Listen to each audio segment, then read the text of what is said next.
రిషబ్ శెట్టి గారు ఇప్పుడు కొత్తగా యాక్ట్ చేస్తున్న మూవీ జై హనుమాన్. అయితే రిషబ్ శెట్టి గారు ఈ జై హనుమాన్ మూవీకి ముందు లాస్ట్ యాక్ట్ చేస్తున్న మూవీ కాంతారా. అయితే ఈ కాంతారా మూవీ రిలీజ్ అయ్యి 3 years అయిపోయింది. అయితే కాంతారా మూవీ రిలీజ్ అయ్యి చాలా పెద్ద హిట్ అయింది. అయితే కాంతారా మూవీతో రిషబ్ శెట్టి గారికి ఒక మంచి హిట్ కూడా వచ్చింది. అయితే రిషబ్ శెట్టి గారు కాంతారా మూవీ రిలీజ్ తర్వాత 3 years టైం గ్యాప్ తీసుకొని ఇప్పుడు మళ్ళీ ఈ జై హనుమాన్ మూవీలో యాక్ట్ చేస్తున్నారు రిషబ్ శెట్టి గారు.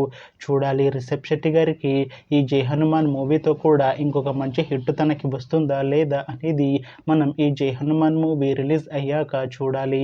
అయితే రిషబ్ శెట్టి గారు మాత్రం చాలా కాన్ఫిడెంట్గా ఉన్నారు. ఈ జై హనుమాన్ మూవీ చాలా పెద్ద హిట్ అవుతుంది అంటున్నారు రిషబ్ శెట్టి గారు. చూడాలి జై హనుమాన్ మూవీ రిలీజ్ అయ్యాక రిషబ్ శెట్టి గారికి ఇంకొక మంచి హిట్ వస్తుందా లేదా అనేది మనం ఈ జై హనుమాన్ మూవీ రిలీజ్ అయ్యాక చూడాలి. అయితే జై హనుమాన్ మూవీని డైరెక్ట్ చేస్తుంది ప్రశాంత్ వర్మ. ఇంకా ఈ మూవీకి మ్యూజిక్ డైరెక్టర్ గౌరహరి. అలానే ఈ మూవీని ప్రొడ్యూస్ చేస్తుంది కె నిరంజన్ రెడ్డి. ఇంకా ఈ మూవీలో మెయిన్ లీడ్ యాక్టర్స్గా యాక్ట్ చేస్తుంది రిషబ్ శెట్టి, అమృత అయ్యర్, ఇంకా చాలామంది యాక్టర్లు ఉన్నారు.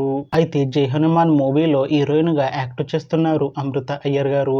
అయితే అమృత అయ్యర్ గారు ఈ జై హనుమాన్ మూవీకి ముందు లాస్ట్ యాక్ట్ చేసిన మూవీ హనుమాన్. అయితే హనుమాన్ మూవీ రిలీజ్ అయ్యి 1 year అయిపోయింది. అయితే హనుమాన్ మూవీ రిలీజ్ అయ్యి చాలా పెద్ద హిట్ అయింది.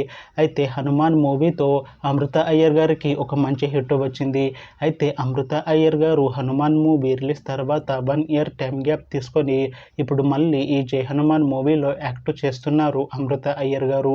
చూడాలి అమృత అయ్యర్ గారికి ఈ జై హనుమాన్ మూవీతో కూడా ఇంకొక మంచి హిట్ తనకి వస్తుందా లేదా అనేది మనం ఈ జై హనుమాన్ మూవీ రిలీజ్ అయ్యాక చూడాలి.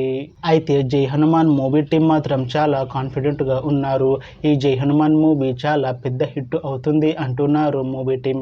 అయితే జై హనుమాన్ మూవీ టీం ప్రస్తుతం షూటింగ్లో బిజీగా ఉన్నారు. అయితే ఈ జై హనుమాన్ మూవీని 2026లో రిలీజ్ చేసేలా ప్లాన్ చేస్తున్నారు మూవీ టీం.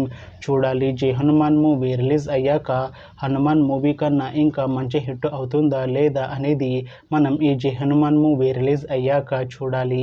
అలానే జై హనుమాన్ మూవీతో రిషబ్ శెట్టి గారికి ఇంకా అమృత అయ్యర్ గారికి ఒక మంచి హిట్ వస్తుందా లేదా అనేది మనం ఈ జై హనుమాన్ మూవీ రిలీజ్ అయ్యాక చూడాలి. Thanks for watching this video friends. మీకు ఈ వీడియో నచ్చితే లైక్ చేయండి. ఇంకా ఇలాంటి మూవీ అప్డేట్స్ కోసం ఈ ఛానల్ని సబ్స్క్రైబ్ చేసుకోండి.